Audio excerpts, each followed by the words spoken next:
So in addition to this 35 books on peacemaking and nonviolence, I wanted to share that he is a native of Eastern North Carolina, state I'm very familiar with in the US, received his undergraduate degree from Duke University, majoring in African American studies before entering the priesthood. Father John will reflect first on gospel nonviolence, the nonviolence of Jesus, and why we are called in these difficult times to deepen our nonviolence through contemplation and action as we mature into better disciples of the nonviolent Jesus. He'll also discuss active nonviolence in the tradition of Dr. King, how it connects with our contemplative practice of prayer, and how our contemplative practice should lead us not just to a deeper peace within ourselves and God, but meticulous interpersonal nonviolence in all our relationships and our active participation in the global grassroots movements for justice, disarmament, and creation. Please note that this session is economical and inclusive. Although Father John is Christian, his message applies to all faith traditions. I have come to believe that we all worship and pray to one divine. And our faith traditions are the stories that lead us to God, Jehovah, Allah, Brahman, or whatever we prefer to the divine. So please help me welcome Father John Deere. Thank you, George. Well, hello, everybody, and hope you're well, and thanks for welcoming me here. I'm John, coming to you live from Big Sur, California, where I live on a cold and cloudy day. George asked me, as you heard, to share some thoughts with you. I hope you can hear me and loud enough. And so I like to talk about nonviolence, and I want to talk about nonviolence, the nonviolence of Jesus, how contemplation and nonviolence connect, and how they lead to active nonviolence. In other words, as people of meditation, how we are contemplatives of peace and nonviolence in a world of total violence. So we go forth into the culture of war and violence to disarm others with active nonviolent love and make peace. That just seems to be the way it goes. And I come from a long study and long involvement in the movements, but really studying Gandhi and Dr. King, and involved in the peace movement full-time for 40 years. Very close friends with Daniel and Philip Berrigan and Thich Nhat Hanh and Archbishop Tutu and Mother Teresa. So I've been full on with this for 40 years and written a lot about it. But these are just friendly ideas for you, because I don't know anybody else has talked like about these things. I've been writing about it forever, trying to figure it out. But I offer any of my thoughts and just in the hopes that they're helpful. But the main theme is probably, how can we all deepen in nonviolence, whatever our tradition, like Gandhi and Dr. King and Dorothy Day and Thich Nhat Hanh, Thomas Merton, so many people, be better peacemakers. Now, so I was thinking, I entered the Jesuits in the early 1980s. Recently, I joined the Catholic Diocese in California. But I was taught from day one that St. Ignatius, the founder of the Jesuits, he said in the 1500s, which I really like, whenever you step back and reflect on your prayer life, let's say, your meditation and contemplation, look at the context. Well, the context is the whole world. And the world, from my perspective, and that's why I want to say this at the start from the beginning, when we go to meditate and pray and contemplate, we do so in a world of total violence. That's where we are. We are part of it. In the middle of this global pandemic, right now, there are dozens of wars, the United States involved in every single one of them, 800 million people actively starving to death, 3 to 4 billion people in subhuman extreme poverty, a world of structured, systemic, institutionalized violence, killing people all the time, outside of the pandemic, which is so connected to this. And then every form of violence you can imagine. And I'm talking about prayer here. systemic racism, police brutality, mass incarceration, white supremacy, sexism, guns, executions, torture, greed, corporate greed. You know, they say 8 people have more money than the bottom 3.6 poorest, 3.6 billion people. Their wealth equals 8 people. It's hard to take. And on August 6, 1945, we vaporized 130,000 people at Hiroshima. Did it again 3 days later when we vaporized 40,000 people at Nagasaki. Today we have some 14,000 nuclear weapons, and they're ready to blow the world up. We're closer to nuclear war than we've ever been, actually, if you follow what's going on. And on top of this rush to steal every natural resource and dig up fossil fuels, so we're destroying the planet, unleashing catastrophic climate change, wiping out millions of species, raising the temperature and the sea level, and preparing for a future of endless war and violence. And all this violence is totally legal. And this is the context of our meditation and our prayer and contemplation. I'm talking about, this is what I do and how I think. And I've been trying to do at least 1 hour meditation a day for 40 years now. But I come at it from that perspective and knowing that all that violence is in me too. And when I think about that, I think that we are all raised, especially religious people, and actually I've investigated this, every religion, to practice a spirituality of violence, a spirituality of war, that subconsciously we've been taught that God blesses our wars and injustices and our troops and our violence, and that war brings peace, and God wants us to be number one. But all of that to me is just blasphemy and idolatry. But if you're not actively resisting that and trying to stop that, then your silence and apathy and indifference and complicity, I would argue your quiet meditation leaves you on the side of supporting the structures of violence. Or to put it more bluntly, what I am afraid of and what I don't want to do is be practice contemplative violence. Yeah, that's a phrase. So our goal, these are my thoughts I had coming to you, is that we as people of prayer, meditation, and contemplation, we seek the God of peace. We're people trying to live a life of contemplative peace and nonviolence in a world of total war and violence. So we're people who are centered in the God of peace, who go forth with universal love to make peace. Isn't that beautiful? That's the way I sort of see life. And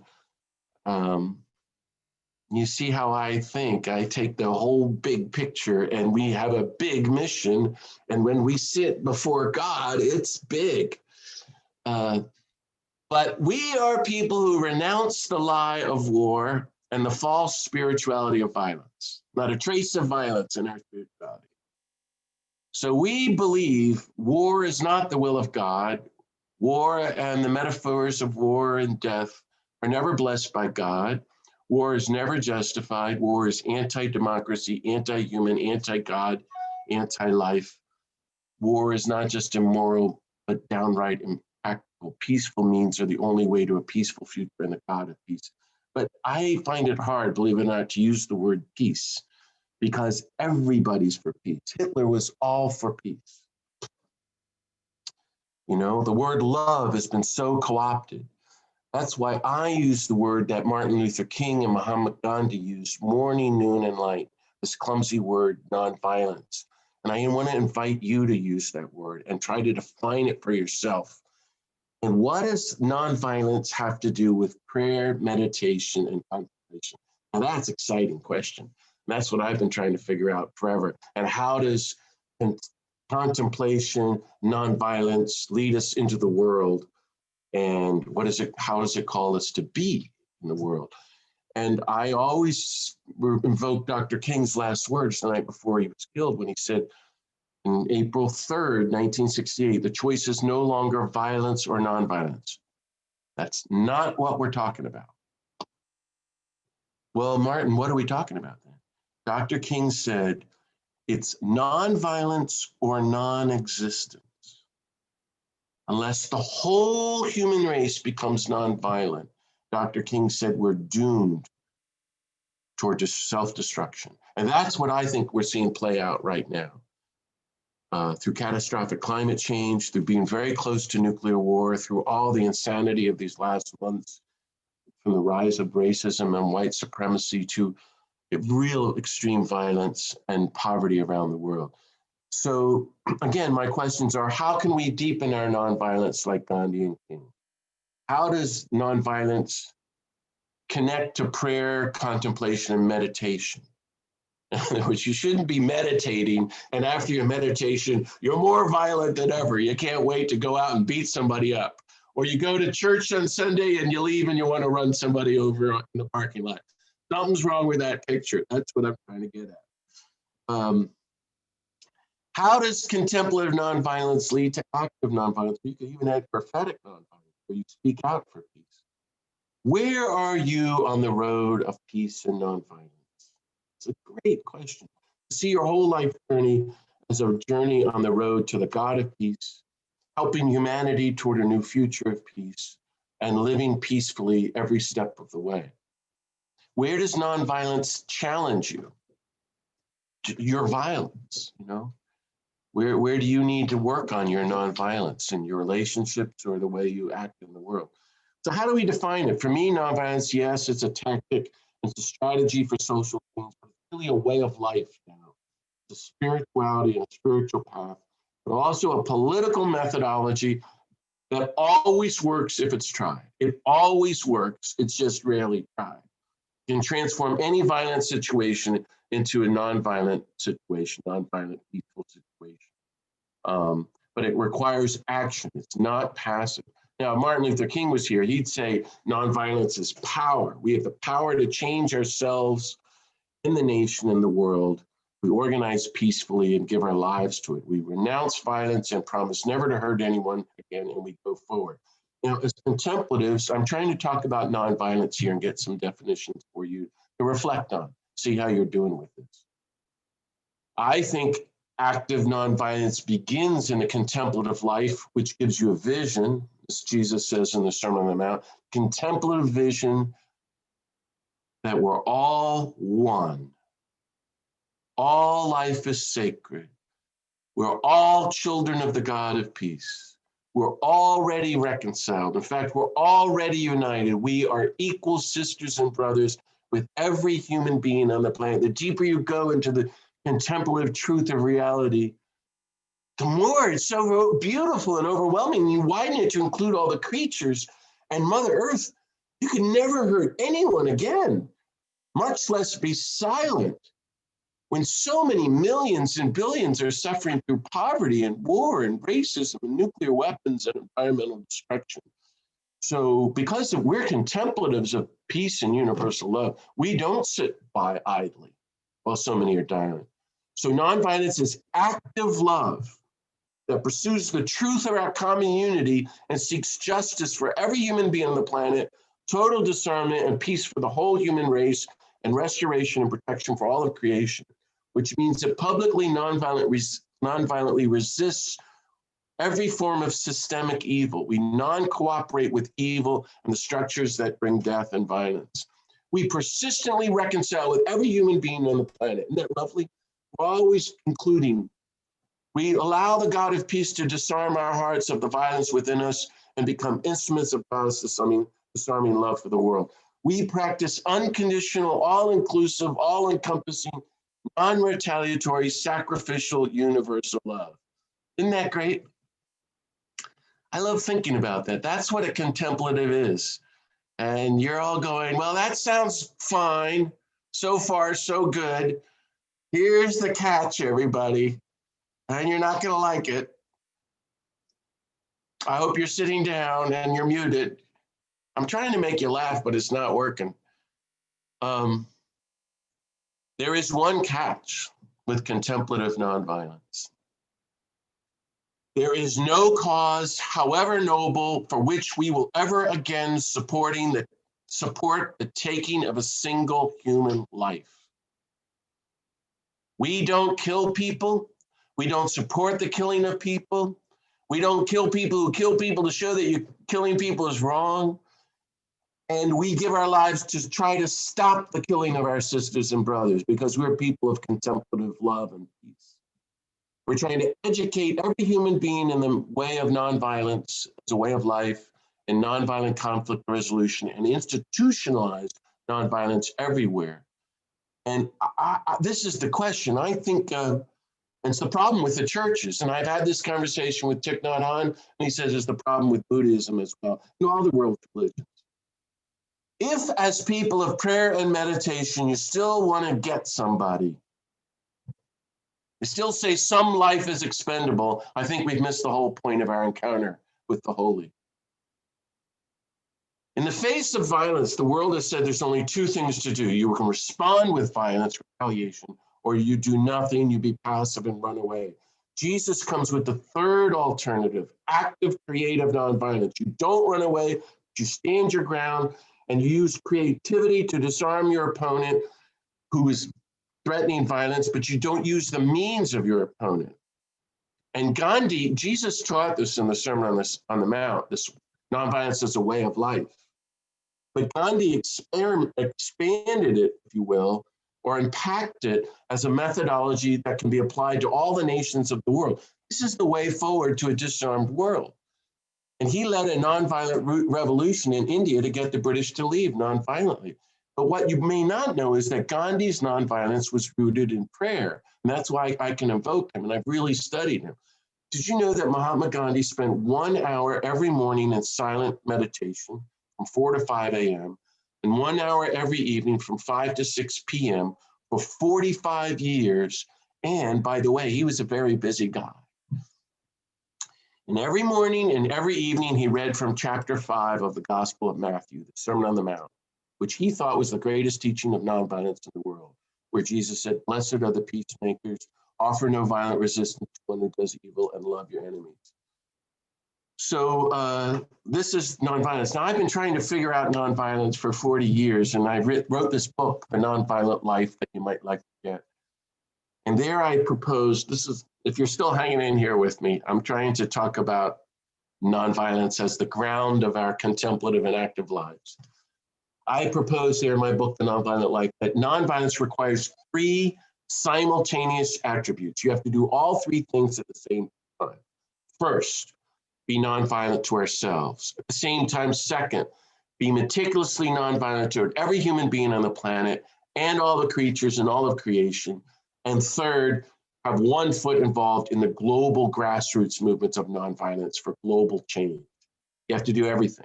So the first, to be nonviolent to ourselves. So as people of contemplative nonviolence, raised in a culture of violence, we're trying to non-cooperate with our own inner violence, to try to make peace with ourselves, to be peaceful toward ourselves, to cultivate interior nonviolence, to practice the nonviolence we want in the world on ourselves. I remember Thich Nhat Hanh is a lovely phrase when he talks about examining the violence inside you, which is what we do in contemplation, because it's going to come up anyway. Just look deeply within, without judgment. Like, why did I do that? Why do I feel that way? Be very judgmental. Non-judgmental and nonviolent to yourself, and go, oh, I did that because somebody said something to me 2 weeks ago and I never dealt with it and I didn't let it go. And learn to disarm yourself or be part of the inner discernment of your heart. It's an ongoing work, because if you're going to stand up publicly against war and racism, people are going to come up and challenge you. And if you're not doing your inner work, which is part of the contemplative life, it can trigger you and you can respond violently, and that's not going to help. My thesis is that we're all wounded people, but we want to be wounded healers, as my friend Henry Nouwen said, not wounded wounders. We don't want to do more harm than good. So we want to be kind to ourselves, have mercy on ourselves, forgive ourselves, cultivate inner peace through our daily meditation and contemplation and mindfulness, and try to live centered in the present moment of peace.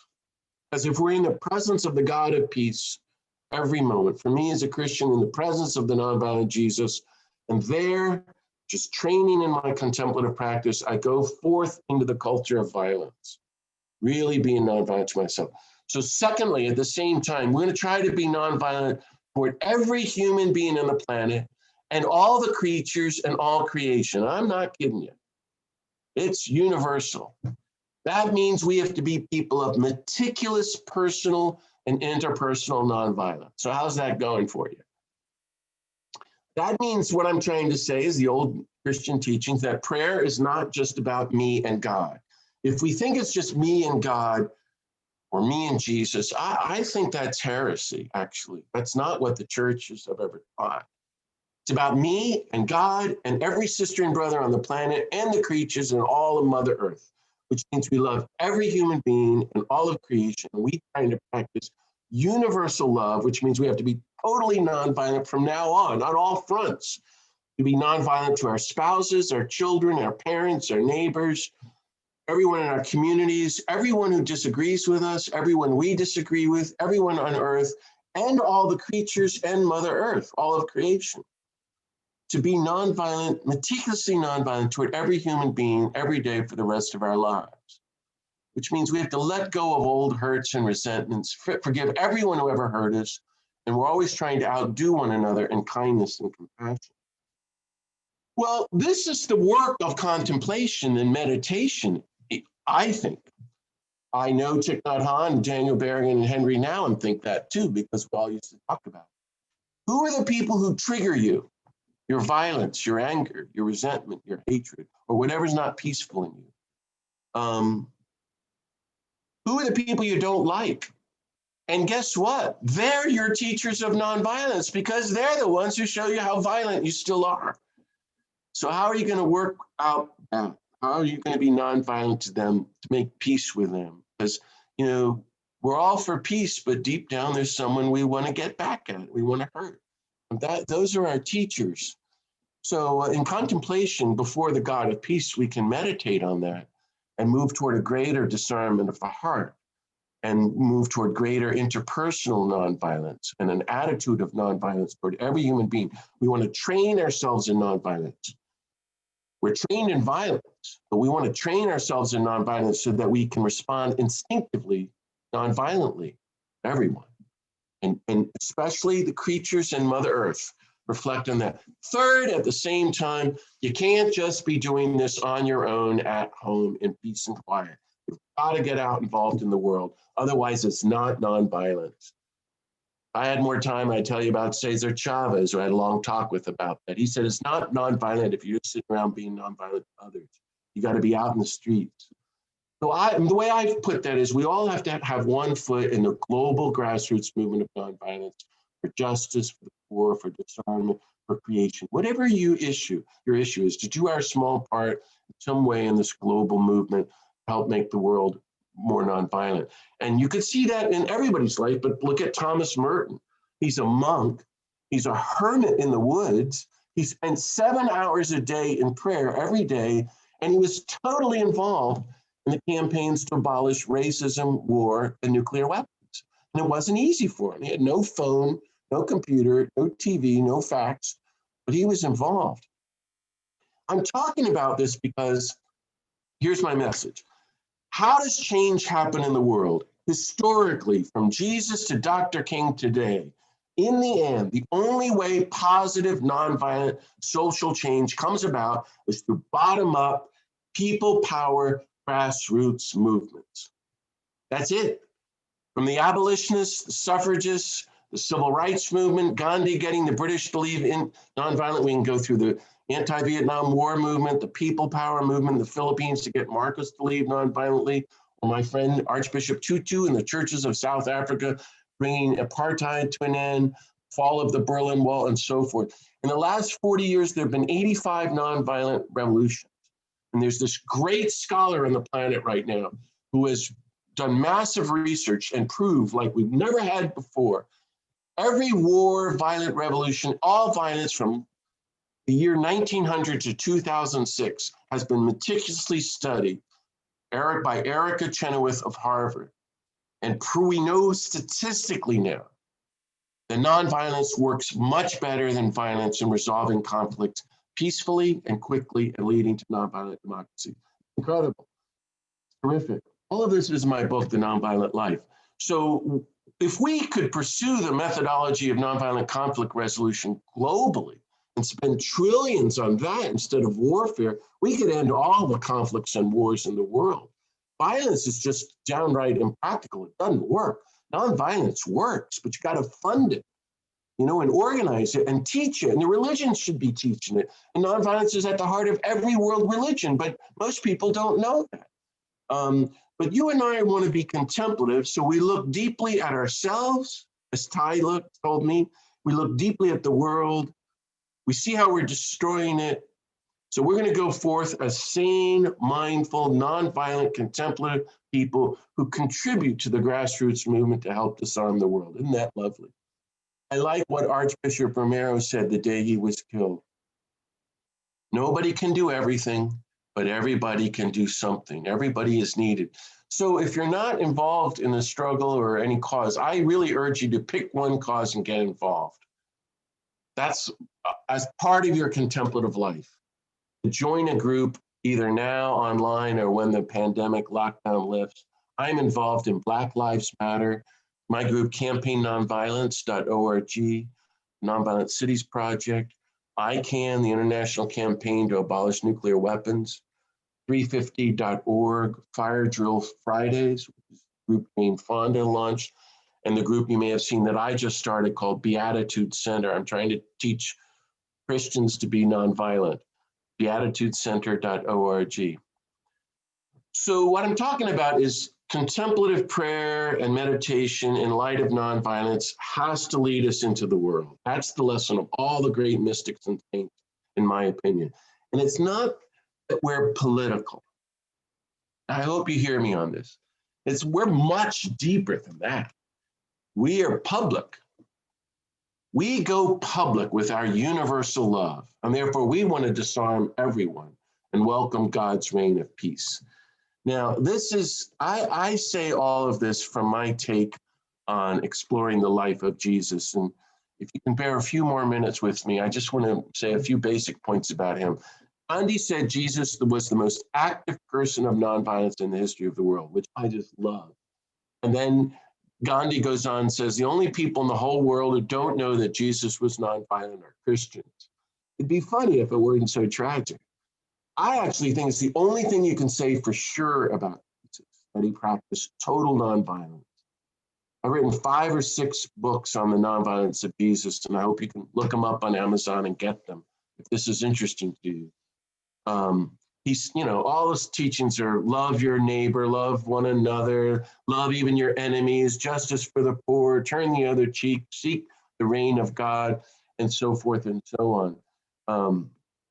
He organizes a campaign of nonviolence among the poor in Galilee and marches like Dr. King to Birmingham or Gandhi on the Salt March to Jerusalem to confront how the religious authorities are working with the empire to steal all the money of the poor. And he engages in nonviolent civil disobedience there, because this is a house of prayer. He's engaging in nonviolent direct action all the time. He doesn't hurt anybody, kill anybody, or drop any nuclear bombs, but he's not passive. He's active and daring in public. And for that, he's going to get arrested and killed. I'm a public speaker, and I've given hundreds or maybe thousands of talks to well over 1 million people around the world over the last 40 years. And about 15 years ago, when we were bombing Iraq, I remember speaking at a church, packed church, and this very nice church lady stood up and said to everybody, John, this stuff is so interesting. This nonviolent stuff is really intriguing. And peace, she said, peace, me? I'm a big fan of peace. But sometimes you just got to kill somebody. That was in Denver, Colorado. I never forgot it. She's a devout Christian. She's saying her prayers. Sometimes you just got to kill somebody.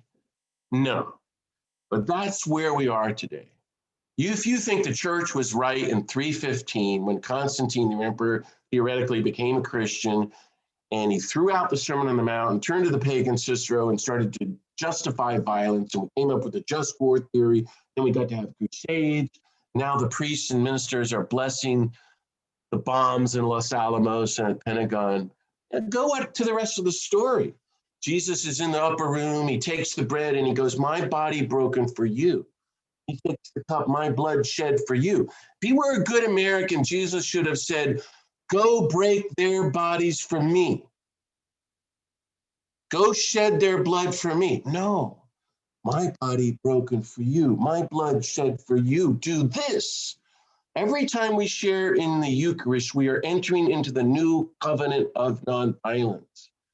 The methodology of Jesus, which is a spirituality of nonviolence.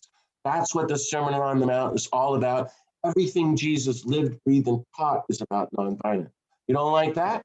Go to the Garden of Gethsemane. Here come the soldiers. Peter realizes he's about to arrest Jesus, and he's going, oh my God, they're going to get our guy, the Holy One. And Peter thinks, and I think he's thinking, in the Garden of Gethsemane, if there's ever a just war in human history, if violence was ever divinely sanctioned, if there was ever a moment to kill in all of human history, this is it. In the Garden of Gethsemane, kill to protect our guy, the Holy One. And he's right. We should kill to protect Jesus. And just as he takes the sword to go and kill the Roman soldier to protect our guy, the commandment comes down, put down the sword. Dear friends, those are the last words of the nonviolent Jesus to the church. You think about it. So last thing the men and women around him heard him say before he died. And I think it's the first time Peter and the rest of them understood how serious he was about nonviolence. Peter's like, we're not going to get to defend ourselves violently, and therefore we're out of here. And they all left him. And then go and read Gandhi. Gandhi's saying Jesus went to his death in perfect nonviolence, without even being angry. And he dies on the cross saying, in effect, the violence stops here in my body. You're all forgiven, but you're not allowed to kill. And God raises him from the dead, and he comes back and says, peace be with you. Now you walk the road of peace and nonviolence. So you and I, we want to be contemplatives of peace and nonviolence. What we're trying to do is be people who sit with the God of peace and take intimate time each day with our relationship with the God of peace. Allow the God of peace to disarm our hearts of our violence and the roots of war and racism and injustice inside us, so that we can be disarmed and become people of active, loving nonviolence. So we can follow the nonviolent Jesus, put down the swords in our hearts, accept his resurrection gift of peace, and be people of universal love. If you think about it that way, resurrection means having not a trace of death in you, not a drop of violence.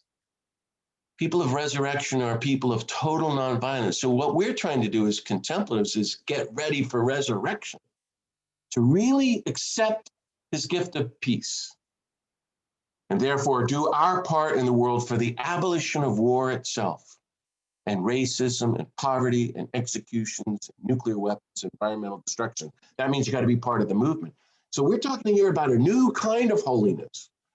I think it's a dangerous mysticism where our contemplative prayer is a threat to the culture of violence. Well, as you can see, I've gone on, and I can go on and on. Maybe I'll just end with one point, if that's okay, George and Roger, wherever you are, or if you're still here with me. I'm still here. Thank you so very much. Otherwise, we'll be here all day, and I'll keep going, and no one wants that. So no. When I was 40 years ago, when I was a kid trying to figure all this out, I was like, okay, but why, Jesus? How? What's the key? And I'm happy to report that I figured it out. I think all of this is in the Sermon on the Mount. And so that the key for contemplative living, active nonviolence, and just hear me out here, is based on our identity. And this is what our daily meditation as people of meditation is about. We know who we are. We spend time every day in the presence of the God of peace. We live in relationship with the God of peace 24/7, and we have become God's beloved sons and daughters. And so just normal, we're chips off the old block. We go forth into the world to make peace and practice nonviolence. This is at the spirituality of peace and nonviolence, which is kind of what I'm talking about, is it's right there in the Sermon on the Mount. Blessed are the peacemakers, they will be called the sons and daughters of God. But the culture of violence is always trying to tell us who we are, and we go right along with it. You're an American. You're a conservative or a liberal or a Democrat or a Republican, or you're a nurse or a teacher. You're really somebody if you buy this product, then you've made it. There used to be a TV commercial saying, if you want to be all you can be, join the Marines and kill for the United States. Identity is critical. Jesus comes along and tells us who we are. You are the beloved daughter, the beloved son of the God of peace. And therefore, you are a peacemaker. And he wants us to claim this as our true identity. It's a false humility not to claim it. Oh, no, I could never do that. Well, then you're off the hook. You get to continue to live in war and violence. So I am just trying to say, invite you to claim this identity. This is my last thought to you. In your meditation, when you go before the God of peace, to be God's beloved daughter, God's beloved son, and to go, that drives you to go forth into the world. You don't have any fear. You have no anxieties because you're rooted and you know who you are. And this, by the way, then is the climax of the Sermon on the Mount. Jesus brings it all up again. He says, love your enemies. Then you're really the sons and daughters of the God of universal love, who lets the sun shine in the good and the bad and the rain fall on the just and the unjust. You're really the sons and daughters if you practice universal love and you love the children of Iraq, Afghanistan, and Palestine. That's why I've traveled into the war zones of the world. But what I'm trying to do is to define nonviolence as remembering who you are, and violence is forgetting it. That's why this is so connected with mindfulness. As contemplatives, we remember every day, every moment, we are the beloved sons and daughters of God, and we are not afraid the social, economic, and political implications of this teaching. That means every human being is our very sister and brother. So we go forth into the culture of violence to make peace, to teach nonviolence, and to welcome God's reign of peace around the world. So thanks for listening. I hope some of this was helpful. I know that George is going to lead us in our meditation time, and then I'm happy to take any questions with you all. Thank you for listening. Thank you, Father John. And that's a great lead on. That's going to be next. So for everybody, stick around. We're going to do meditation. And then after that, we'll have a Q&A with Father John. So get yourself comfortable in a nice sitting position, but not so comfortable that you fall asleep. And I'll start with our opening prayer.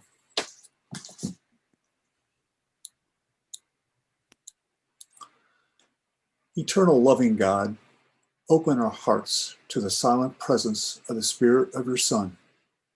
Lead us into that mysterious silence where love is revealed to all who call. Come, Lord Jesus.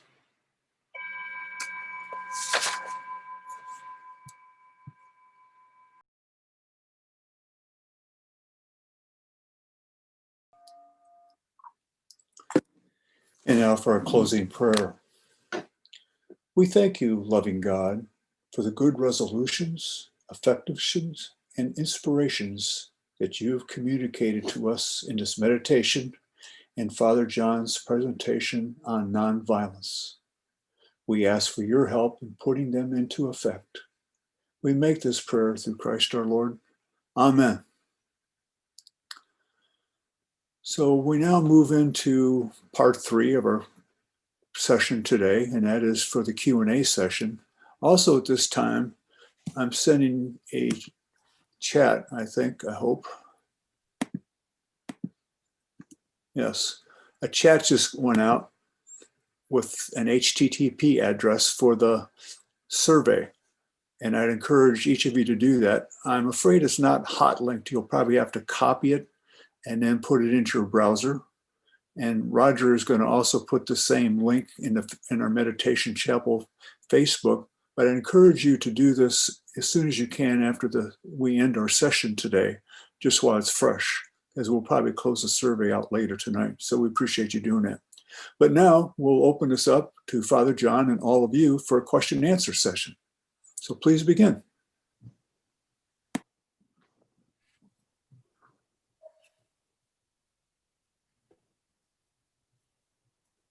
By the way, it's okay just to ask him a question. I don't think you need me to play traffic cop to say, here's the question, da, da, da, da. So just go ahead and ask.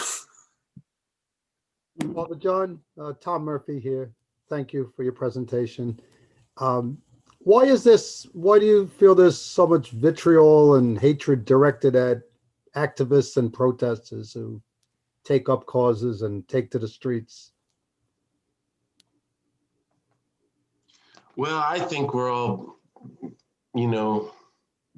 afraid and just brainwashed in this culture to keep things going and not rock the boat and not disrupt anything. And there's nothing you can do anyway. You're all powerless.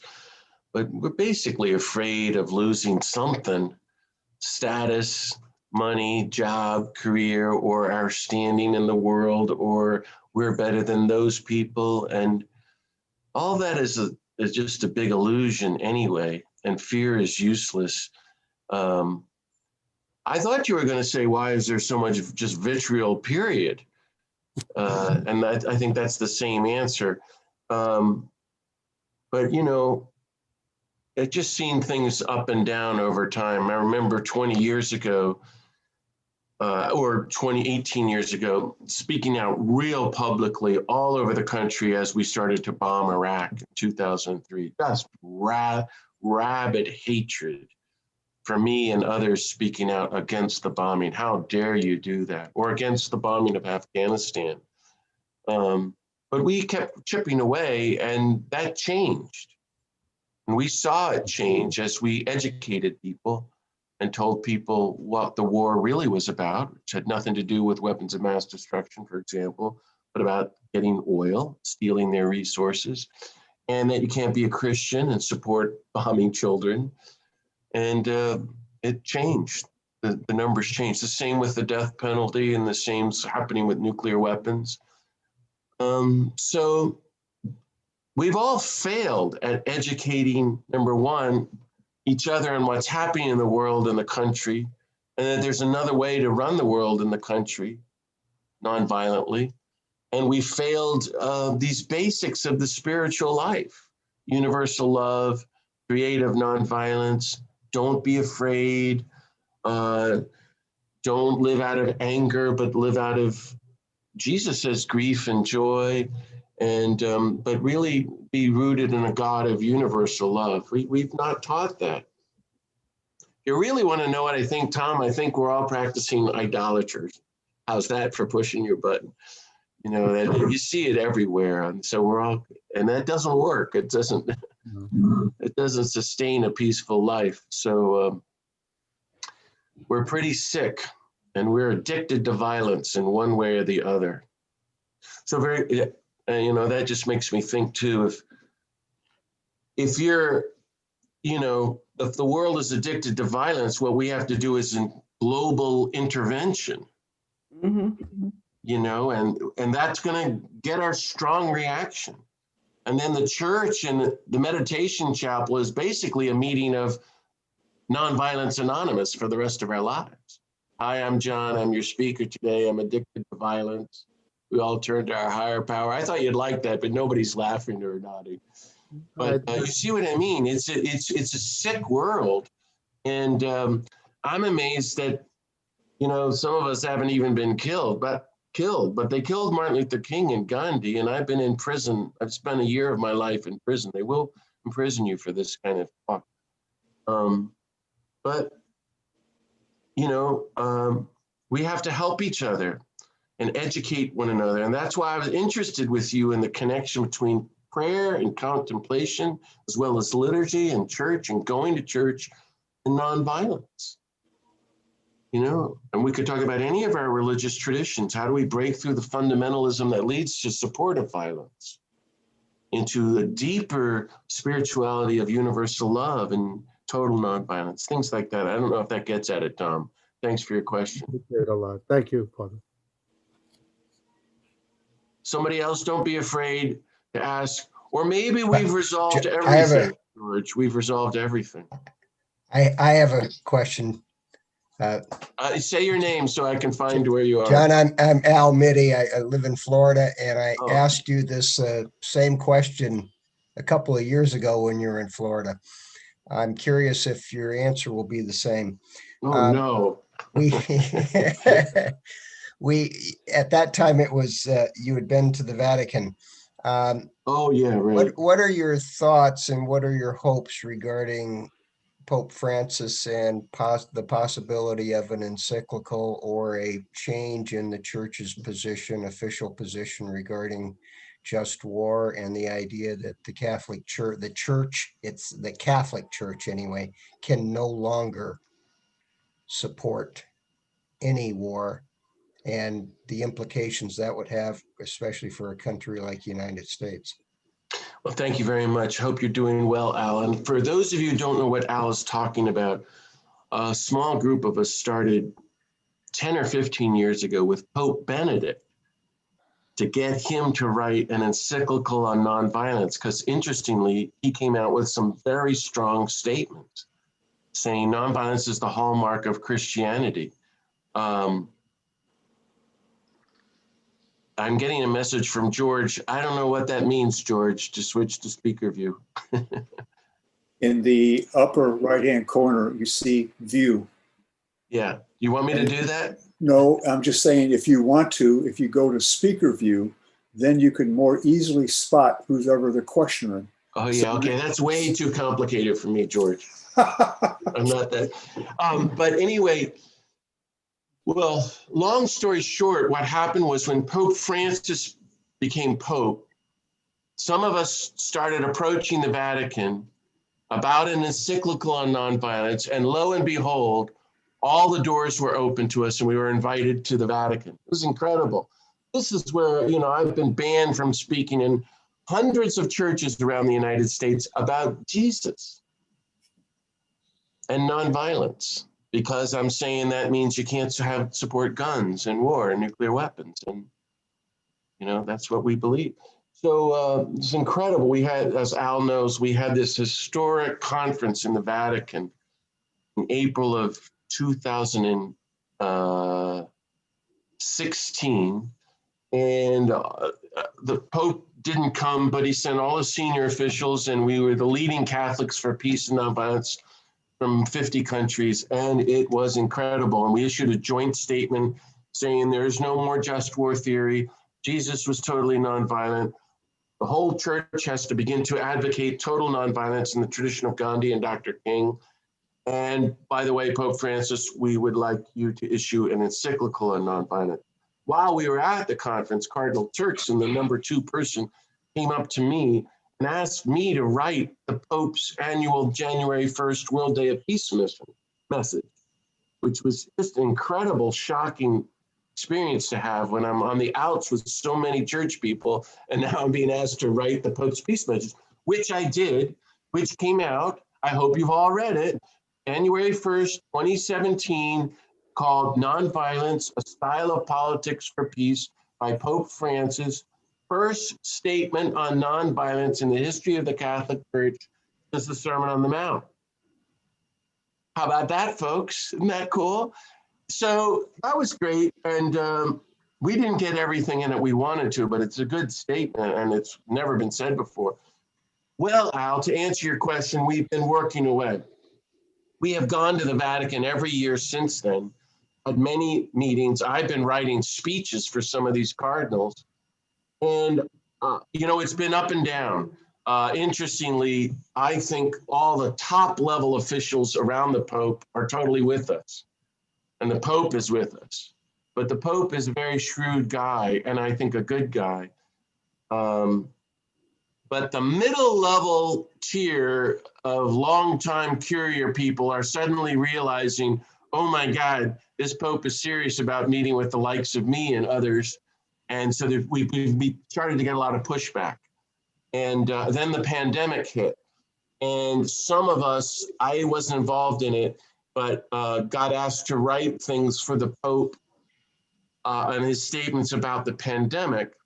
And we tried to get in a lot about nonviolence, and that wasn't used. And then instead of the encyclical on nonviolence we've continued to ask for, you may notice on October 4th, the Pope issued a new encyclical called Fratelli Tutti, which has some very good stuff, which is basically saying the days of the just war are over with and we have to be people of peace, but it's still not what we asked for. But to be honest with you, Al, I don't know if we're going to get it, because we've been at it now for 5 years, really full-time campaign.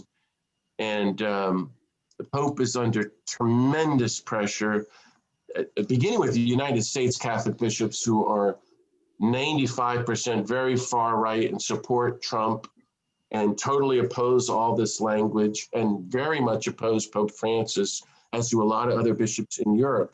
Around the world, Pope Francis is idolized, and his message for nonviolence was really followed in that statement. But pray with us, we're working away at it, and the pandemic has put kind of everything on hold. I could tell you more, but that's enough for now. Thanks, Al, for your question. Thank you. Hi, I'm Lydia Mercado, and I currently live in Richmond, Virginia. And I have several questions, but I'll just ask one. You know, you probably heard that in Richmond, Virginia, there's usually a gun rally on Martin Luther King's birthday. And last year, we had about 20,000 armed people descend down in the Capitol. And I mean, I live about 5 miles, no, I can walk to the Capitol. It's only about 4 miles from my house. I just sat in fear in my house, so didn't see anybody armed, but I started to think, you know, how do we transform this culture of guns that's protected by the Second Amendment? Because to me, it's like these brothers and sisters are kind of obsessed, and it's really, really, I don't know how to deal with, how do we deal with that?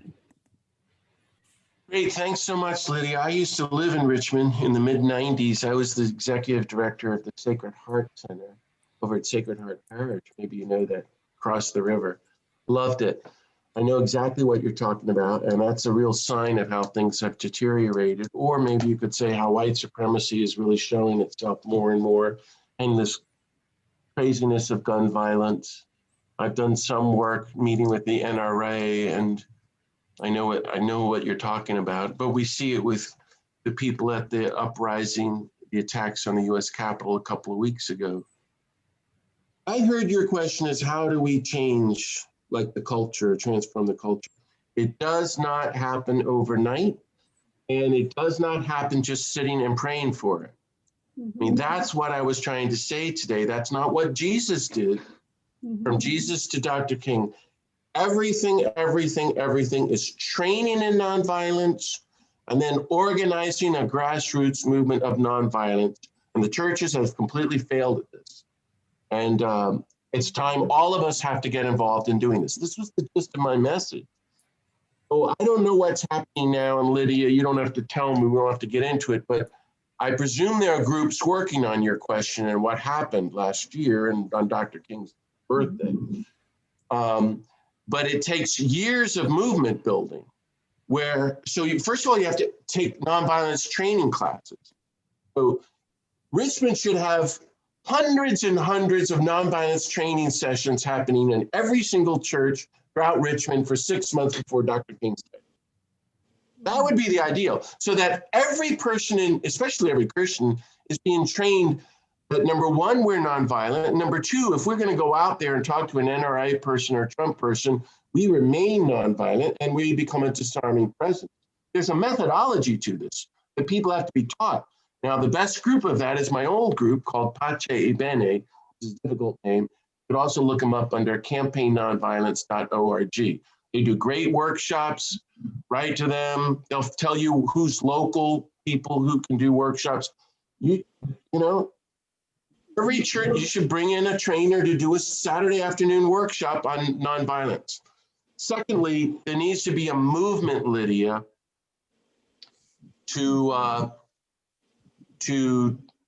that it has to involve every sector of Richmond, but beginning with including the politicians and the church and the police, to help Richmond become more nonviolent and less racist and more gun-toting and more nonviolent. How do you do that?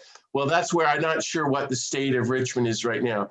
The movement I launched is called Nonviolent Cities. We have 25 cities, entire cities, working together, from the activists to the churches, to the police, to the teachers, to the healthcare workers, to librarians, to the city council members and the mayors, all upholding a new vision of their city.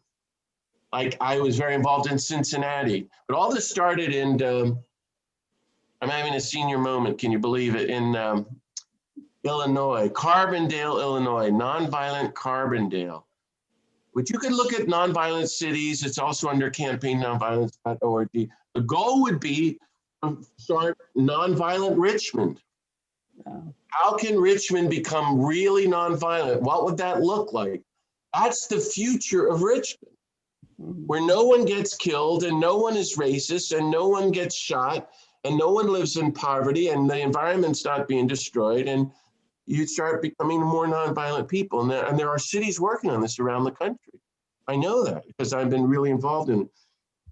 So, but every school in Richmond should be teaching nonviolence and anti-racism and anti-guns and anti-war. Every church in Richmond should be preaching the nonviolence of Jesus, and we're not racist, and here's how to not be a racist person, and we're not violent people, and we got to get rid of our guns, and you shouldn't be sending your kids off to kill in our wars.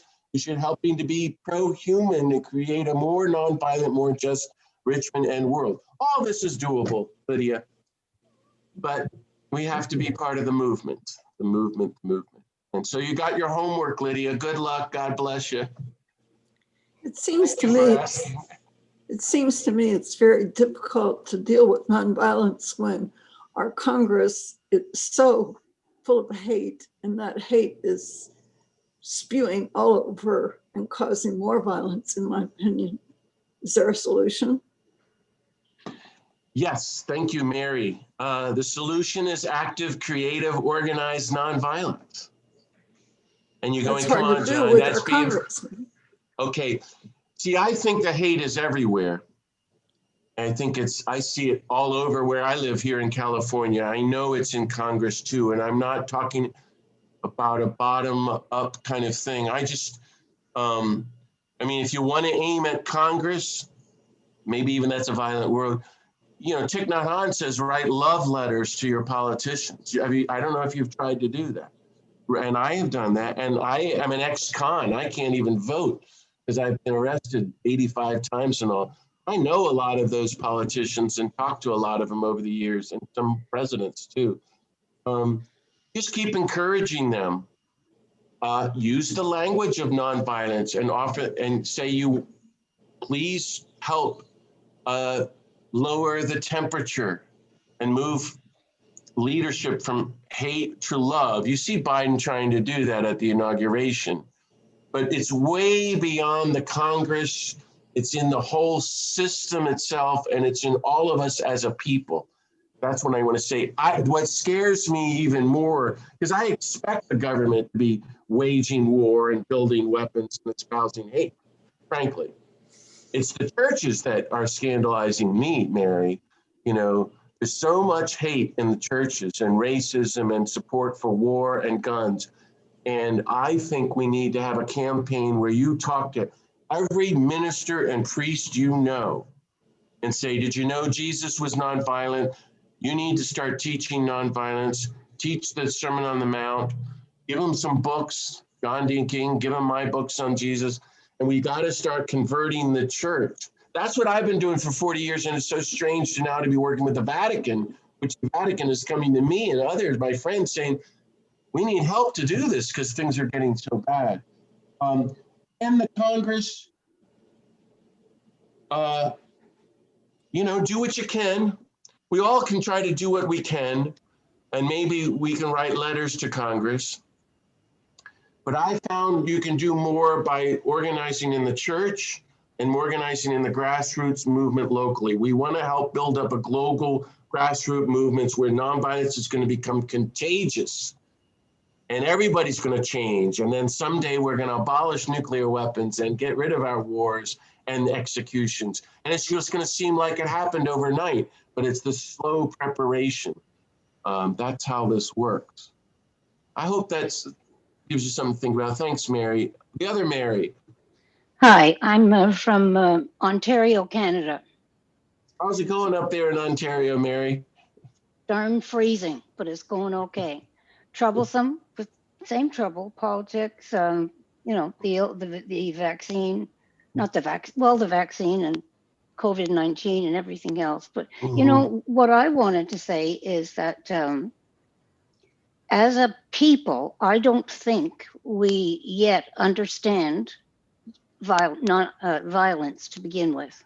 I don't think we recognize it. I don't know. I think we don't know how and where to find it. I mean, small violences are easy to find, but this is systemic, evil, and massive. How do you discover that? And then I think we have to learn that before we can learn to practice nonviolence. We have to know who and what we're dealing with. Well, that's really beautiful. Thank you, Mary. And only, nobody really knows the answer to that question, right? We can only just keep trying. And Dr. King and Gandhi did specific things. Dr. King is talking about Black people can't ride the bus in Montgomery, Alabama, where he's a 26-year-old preacher.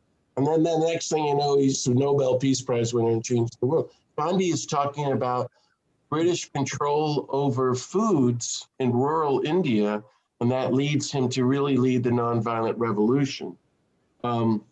He's talking about the specifics of violence. And did you notice today that when I came on and spoke, I said, hey, we're in a whole big global violent world. Yeah. Well, that's not what anybody wants to hear if you're going to have a nice Saturday afternoon workshop on prayer. I wasn't talking about prayer, George. I was saying starvation, nukes, war, racism, mass incarceration. This is the world. And by the way, St. Ignatius says this is how prayer begins. We got to get out of our shells, and all of that's in us too. So, and then what's the solution? Well, Jesus to Dr. King say nonviolent living and nonviolent organizing. Okay, great. So I would say a couple things, Mary. You can do what I'm doing, and this is how I do it, which is I talk about it. I talk about this morning, noon, and night. Probably thousands of people a month, even under lockdown. But, you can just start talking about it, about the world, the systems and structures and institutions of violence. And I know Canada well, Mary. I know Ontario too, even though I'm technically not allowed in Canada. I go there illegally all the time. And we have to talk about these things and teach people. And then secondly, we have to talk about, there's also a solution, an alternative, nonviolent alternative. And do your homework and just start talking and teaching. A lot of us, I think everybody on this call has to be a student of nonviolence and a teacher of nonviolence. A lot of us know violence. You can just make a list of what's happening in the world and the big global threats, beginning with catastrophic climate change. But what's the solution? Well, nonviolent movements and organizing and being nonviolent to the earth and so forth and so on. Things like that, Mary. I think I might have heard you say earlier, but even if you didn't, what I've decided to do for a while is find evil and violent programs on TV and watch them. And it's amazing what I've learned. I can't watch them too often because they're very violent. I mean, things like serial rapists and, abuse in churches and prisons. But for me, it's it's waking me up. And Okay. Well, I'm glad. I wish you would study the issues of nuclear weapons, catastrophic climate change, the wars happening around the world, and global starvation. Now, I've already mentioned a couple of great groups. ICAN, my friends who want to, and that's the International Campaign to Abolish Nuclear Weapons. There's a lot of environmental groups. 350.org is a good one. Or Fire Drill Fridays. Jane Fonda does almost every couple of weeks an incredible podcast that's free that thousands watch, firedrillfridays.org. And she brings in fabulous North Americans, a lot of Canadians, Mary, and it's all education while we're under lockdown about the environment. There's great teachings with the Poor People's Campaign and Reverend William Barber about poverty and racism to educate yourself. Me, Mary, me personally, I can only take so much. I can't watch any of those news, and I don't watch TV, and I don't watch Trump, and I actually don't even get that much involved wherever Al is in the Vatican, because I can only handle so much. Now, I've lived in war zones. I've had a lot of friends killed. I've been in prison on and off for 40 years. So that's why I know myself and my limits. And I have to have strict boundaries because I have PTSD from all the violence I've been in part in. absolutely. So, but it helps me to do programs all the time on nonviolence. So, Mary, I'm a fanatic of Gandhi and Dr. King. And every year, Dr. King Day, I go cry and I watch all the videos again and I re-listen to all the tapes. And I say, that's it, I'm not doing that again. I just went through that last week. And it's like he's right here in the room with me. Well, he's helping me. I mean, I've been full-time at this for 40 years. I knew it was bad 40 years ago when I was 21. The more you're really involved with it, the more you know it's infinitely worse than you can ever imagine. People are dead set at destroying the planet and killing millions and millions of people and for Jesus. But I don't want us to study evil so much as to non-cooperate with it, as well as to study goodness and how we can organize goodness, organize it, and make a more nonviolent society. John, we have somebody waiting with another question. Yeah, I got to say one more little thing to Mary, whoever said that to me, though. Mary, that's why my little commercial is my new group, beatitudecenter.org. I'm doing all these workshops on nonviolence and podcasts, and I hope you'll listen to them. The podcasts are all free, Mary, on various Christian teachings and heroes of nonviolence. Beatitudecenter.org. Okay, whoever was just talking, I'm not sure who that was. I just wanted to bring your attention to Cindy is waiting for a question. Go, Cindy. Hi, John. I would like to know whether or not you practice ahimsa. What do you mean, Cindy? You don't know what ahimsa is? Yes, it's the Hindu Sanskrit word for nonviolence. But Well, I what do was you wondering mean by if you practiced it. What do you mean by that question? Well, that is. What does that to mean do for no you? harm. No, I what it means in the general sense is no harm to any living thing. So I'm wondering, are you opposed to using, because ahimsa, nonviolence, would be, I'm going to give an example, cyanobacteria populating a pool of drinking water. Is it, in your way of thinking, is it okay to do violence against that cyanobacteria? Okay, thanks very much. That's helpful for me to understand. So I've been trying to practice ahimsa for 40 years. And when I was a kid and first really studying Gandhi, I noticed he professed 16 religious vows. Did you know that? A vow of fearlessness, a vow of poverty, a vow of truth, only to speak the truth. I was preparing to profess 3 vows in my religious community: poverty, chastity, obedience. So a group of us spent 2 years training to profess a solemn religious vow of nonviolence, like Gandhi did. And that was my first book, which it might still be in print. It's called Disarming the Heart Toward a Vow of Nonviolence. What a revelation that was to profess it, because I thought then I had reached it, which was pretty funny. Actually, it was so helpful because I realized, remind you, I'm 22 then, or 23, is the beginning of a journey. So in my thinking, I think we truly are all addicted to violence, every human being on the planet, and I'm addicted to violence. So I'm a violent person trying to become a nonviolent person. This is the way I see it. Gandhi didn't put it that way. He didn't have the whole AA model or the 12-step image. I mean, when I say that, if you're an alcoholic, you're always an alcoholic. You're never not an alcoholic. You're on a journey towards sobriety. So if we're always violent, we are on a journey of sobriety to become sober people of nonviolence. So I'm trying to practice total nonviolence. And the more I go, the farther I realize I am. So there's an old theory I remember in math and geometry class, Cindy, called asymptosis, if you remember the graphs. You see it with these pandemic graphs.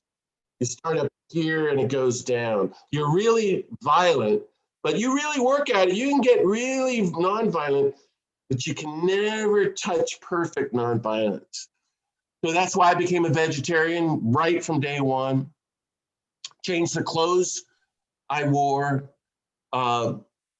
stopped using certain words, stopped hanging out with certain people. This was 40 years ago. But I'm constantly working on that and in digging deeper contemplative roots in the nonviolence. I have a long way to go, I know, still. But when I think about, as I've been really involved in the movements, we are quite serious about destroying the entire planet. 6 million species are now extinct just from the last 50 years. So in some ways, it's moot that we all need to be working to resisting the destruction of the species of humanity, of all creatures and Mother Earth, and we will do this.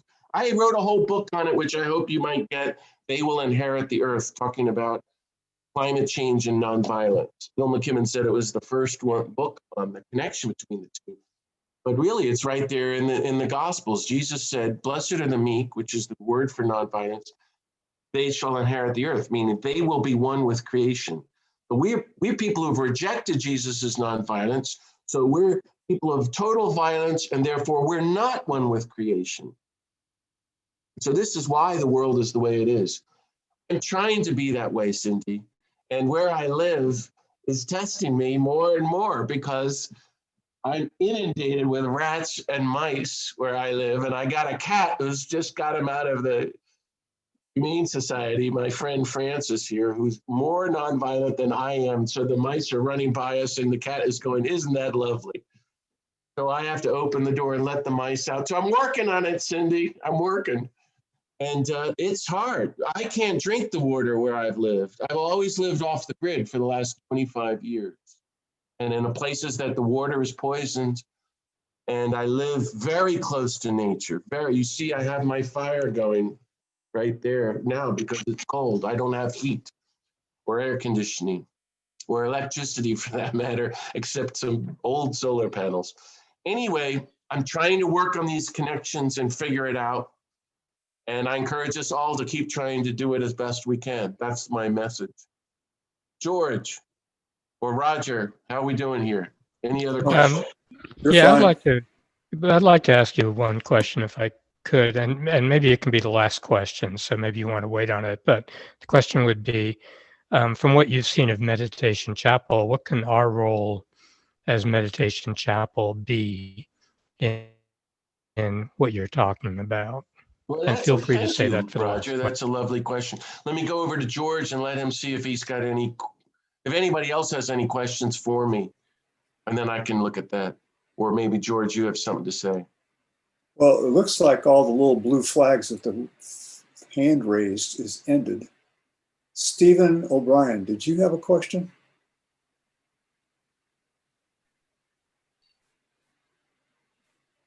So nobody else has a question. We've resolved everything, friends.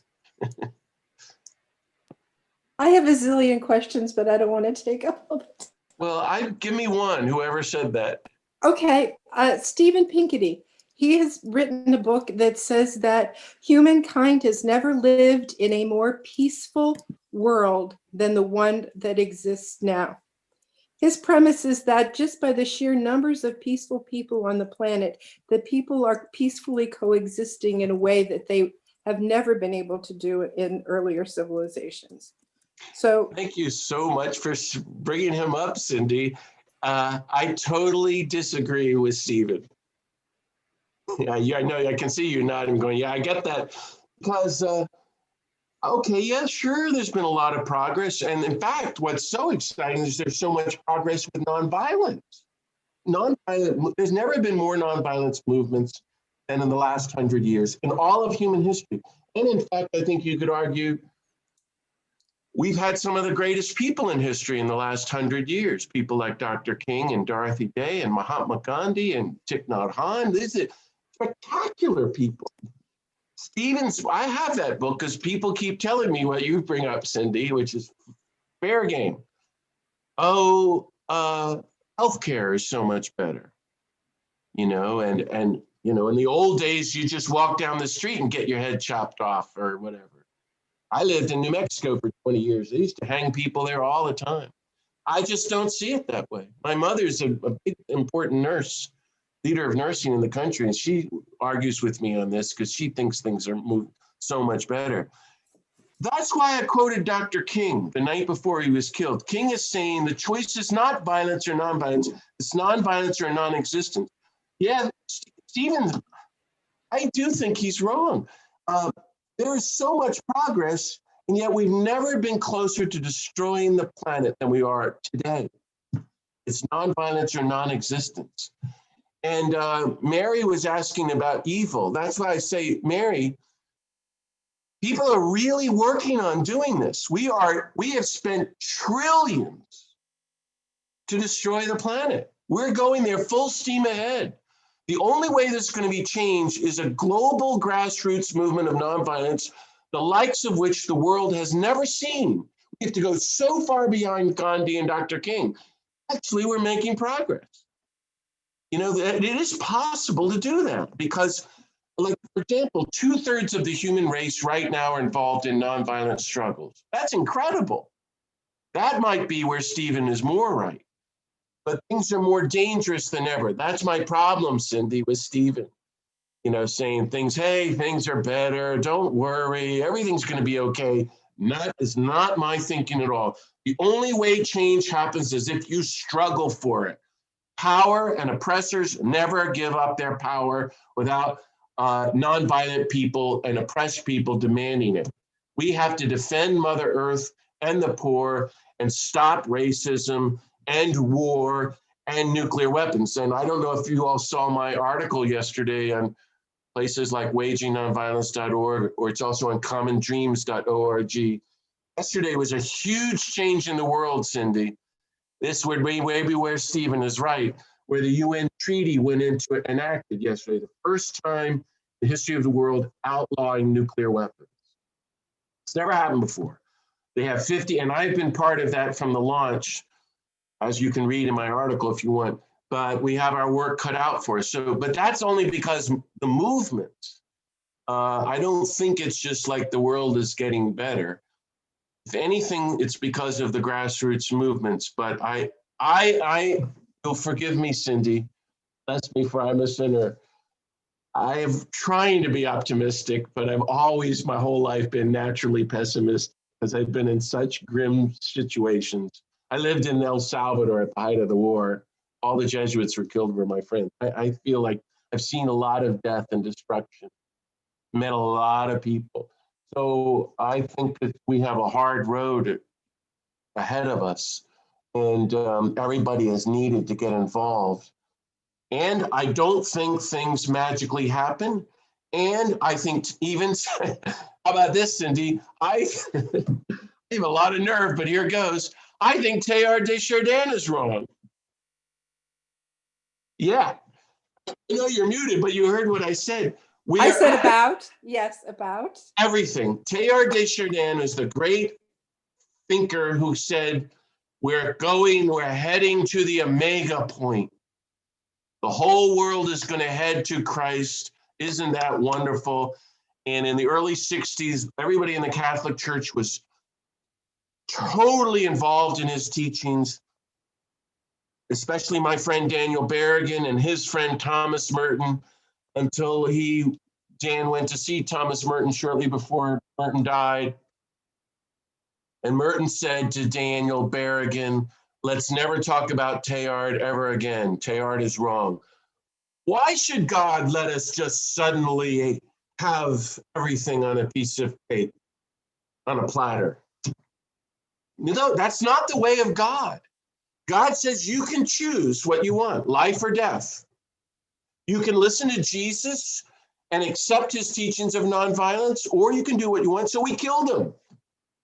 We crucified the nonviolent Jesus. And we've been crucifying the poor. Now we didn't know we're crucifying Mother Earth. Why do we think this is just going to happen? It was called like I forget the words, but like a spirituality of progress toward the omega point toward Christ. We're going to say, no, God is giving us total freedom, because the scandal of God is that God is totally nonviolent. You don't force people to choose. You can reject God and you can reject nonviolence. And I think we're headed that way unless we all really get involved in organizing. Cindy, at least you see my point. John, could I, I'm a long-term Pax Christi person. Could I speak for just a moment to what you're saying? Because I think I invited Pax Christi Florida folks to join this. Okay. In large part, Marianne Holtz. I was the coordinator at one point. The reason I did that is the link I see between Meditation Chapel and nonviolence is exactly the link Richard Rohr speaks to and is my own experience, which is without deepening in contemplation and therefore non-dual thinking, we cannot live nonviolence. You can't understand or live the teachings of Jesus. So at the same time we teach nonviolence, we have to somehow help people shift their consciousness, live in the identity that you pointed to. Who we really are is beloved daughter and son of God, and so is everyone else, and so is all of creation. Teaching nonviolence alone, I don't believe is adequate. Folks have no way of receiving it without some receptor system that God works in us when we come to God faithfully in meditation and contemplative prayer and other contemplative practices. That's the link I see. Thank you. Oh, thank you, Marianne. That's beautiful. That's my long-running conversation with these great people, including Richard Rohr, that I slightly disagree with, including Thich Nhat Hanh. Of course, I presume non-duality and contemplative living, and I agree with you. I mean, I really agree with you, but I guess I would say I don't come at it that way, and I don't present it that way because I'm afraid, or I think that leads to passivity, and there's such a danger of encouraging our apathy and indifference and being guilty bystanders. And I think, as I was trying to say, contemplation should push you into public action in the thick of the struggle, and it's not going to be comfortable. It's going to disrupt your life. And then you get to see whether that's contemplative preparation is work. Now you get to be nonviolent and see how your non-duality is doing. Now I get this from Gandhi and Dr. King, who went a lot farther, I think, than I've gone a lot farther than Richard, and I think Thich Nhat Hanh has changed a lot in the last 40 years. He went from engaged Buddhism to pulling back a lot, and I've talked with him about this, as his other friends. So it's just something I struggle with. But as you heard me say to Cindy or whoever, I think I come from probably a liberation theology perspective first and foremost, that we have to act our way into a new way of thinking and living. We can't think or pray our way so much into a new way of acting. We act our way into a new way of thinking and It's praying. both and, John. It's both I hope you're and. right, Marianne. I hope you're right. You know, I remember I was raised by those Jesuits in El Salvador who wrote Romero's speeches and Daniel Berrigan, and that's all action, action, action. And Cesar Chavez taught me a lot personally too. And so I do have some disagreements. I'm just sharing with you, Marianne, about Richard's approach. I had the same conversation with Henry Nouwen, and they, yeah. And so everyone can disagree with me because most everybody disagrees with me. But I don't want them to destroy the planet. And I think sooner or later, it's like doing an intervention. You have to just get up and intervene, and it's not going to feel good. And we can't, I know you're not saying this, Marianne. No, I'm not saying that. I've been an activist for years, John. I know, but when I talk about it, I get afraid that people will say, because I've heard it so much, I can't get involved until I'm perfectly non-dual thinking and I'm perfectly peaceful. And that to me is not it at all. I know you don't know that. You don't believe that. No. Yeah. I worry that so many people do. Well, anyway, I really thank you for what you said. That's all great. And carry on. And I hope, thanks to everybody in Pax Christi, Florida for being on today, you and Al and everybody. And I hope you'll keep going forward. Of course, we need to be contemplatives and deep inner roots in nonviolence and practicing personal nonviolence. I just want to stress the movement. So maybe then, Roger, I should end on your question about the meditation chapel. So, I mean, it's just lovely what you've done, Roger, and how it's taken off. Congratulations. You know, what do you think Jesus would want the meditation chapel to do? Don't answer the question, but it's something you and the leadership should talk about. So isn't that a great question? What would Mahatma Gandhi say to you? Someone who worked so hard on interfaith religion, he took a vow to respect all world religions. And you heard me say he meditated for an hour in the morning, an hour in the evening for the last 45 years of his life. I would just put in your documents that we are people of who try to practice daily meditation from our various traditions. That means we are trying to practice peace and nonviolence, and maybe use the image of Gandhi and Dr. King. Well, Dr. King's not so much, because he didn't come from the contemplative practice per se, the formal training of that. He came from the Baptist tradition, which founded his spirituality in the preaching of the word and its singing. This is very important, and very holy and very good. We're talking about these other traditions on Maine and so forth, and Merton. But I think that would be helpful, because this gets back to my question with Marianne and others. I don't want us to end up promoting quietism or any kind of religious practice that is not engaged in the world. Your contemplation should lead us to be a force of good, for universal love and disarmament, for justice for the poor, and for protecting creation.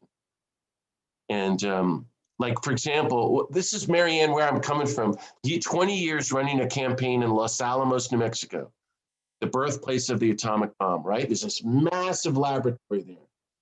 Everybody there goes to church. They all pray, very devout.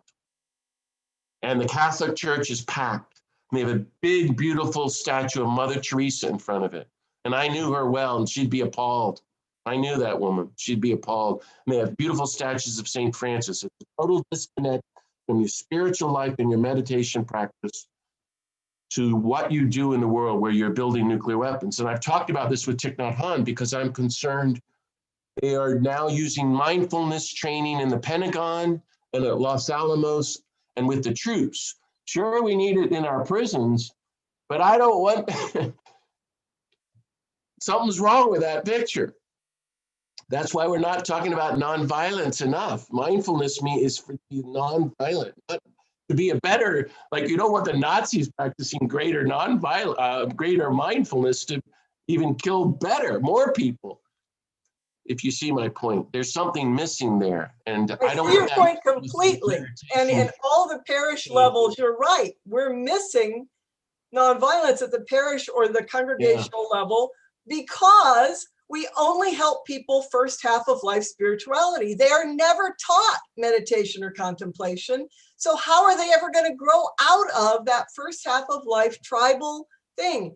And I'm so grateful for all of you who put Meditation Chapel together and keep it going, because it helps us move out of that first half of life tribal thing into allowing God to transform us so we can move forward in nonviolent action. That's great. Thank you, Marianne. Yeah, that would be what I would say. I too am really grateful for Roger for what you do. And I'm so glad that it's taken off, and George too. And I would just encourage you to keep talking about nonviolence. And have all the meditation groups talk about contemplative nonviolence. The meditation is contemplative practice to practice nonviolence and then to be a force of good and love and change in the world. Hey, everybody, thank you so much for listening. I do hope you'll check out beatitudecenter.org. You can read about me at my website, johndeere.org, and get some of my books on these questions. George and Roger, thanks for inviting me, and keep me all in your good prayer, okay? Because I need them. Thanks so much. Thank you very much for being George and here. Roger. Thank you, John. And by the way, everybody, in the chat, I put his website again, which is beatitudecenter.org. And you will find it's very helpful, including there's a link, I believe, on contact if you want to contact him directly. There's also a listing of his books. He has training classes, live training classes, and I've attended some of them. They're very good. So it's a good resource. Take a look at it, please. And Marianne Holtz, maybe we could start a dialogue on a relationship between Pax Christi and Meditation Chapel. And That would be lovely. Our state coordinator is on this call, Sandra Barron. Yeah. So anybody else have any questions or comments? Please remember to fill out that survey, please. Yeah. So I want to say thank you all so very much for being here. Thank you, Father John Deere. We really appreciate your time today. It's been wonderful.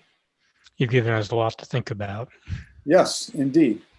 So with that, I will bid you all a very peaceful and a blessed day, and tomorrow and then tomorrow after that. And stay safe, everyone. Bye. Thank you. God bless you. Thank you, Father. Thanks, everybody.